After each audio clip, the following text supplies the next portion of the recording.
If you have ever played Military Tycoon or War Tycoon, you have probably heard the debate of which game is better. How did these two behemoths of the war game genre go from small games with like-minded ideas and released at nearly the same time, and even partnered with the same company, to arch rivals of each other, creating an all-out war between the two communities?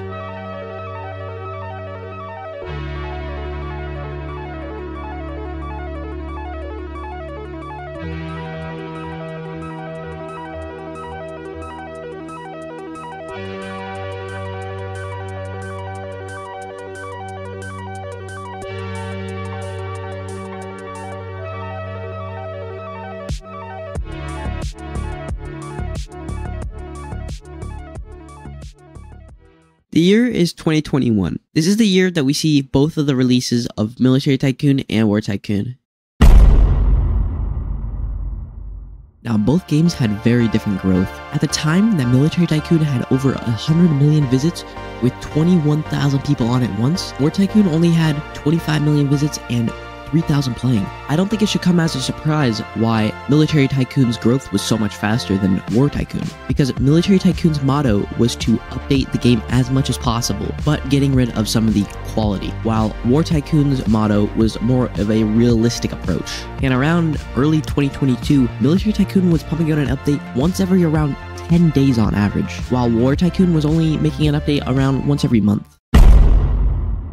And you could argue that the early stages of War Tycoon lacked a lot of content. War Tycoon was a pretty basic game at the time, more focusing on the combat instead of content, and I think it targeted a much different audience. Military Tycoon, on the other hand, wanted to pump out as much updates as possible to target the younger audience with new content. But I think War Tycoon is targeting a much more mature audience, focusing on people who love high quality updates and the realistic aspect. And you can see this in-game visually. If you went into War Tycoon and Military Tycoon, you would see the difference of colors. War Tycoon focuses on a much darker and realistic aspect, while Military Tycoon focuses on a much more colorful and vibrant visual aesthetic. So it is no surprise really that Military Tycoon seen higher growth than War Tycoon, as Roblox is a predominantly kids game. But the only problem with Military Tycoon's growth was they were doing quantity over quality, and this will not create a long-term player base.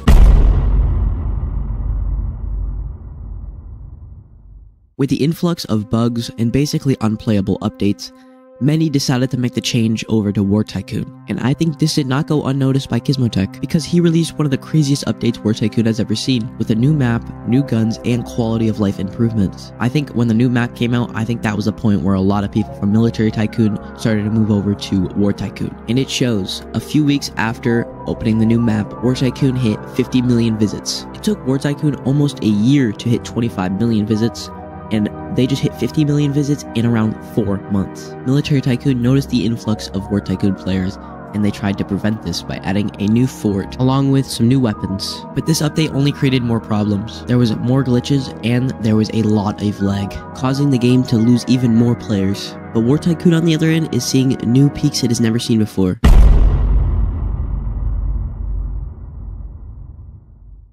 Recently, the plane update was released in War Tycoon, and it's seen over 20,000 people on it once. The bigger that these two games get, the more arguing is going to happen between these two games. And while each party has good arguments on why each game is better, there is really no clear winner. At the end of the day, these two games are based off of the same idea, but a very different execution. So it really comes down to you and what game you think is better. This has been Mr. Hermes. Thank you guys for watching.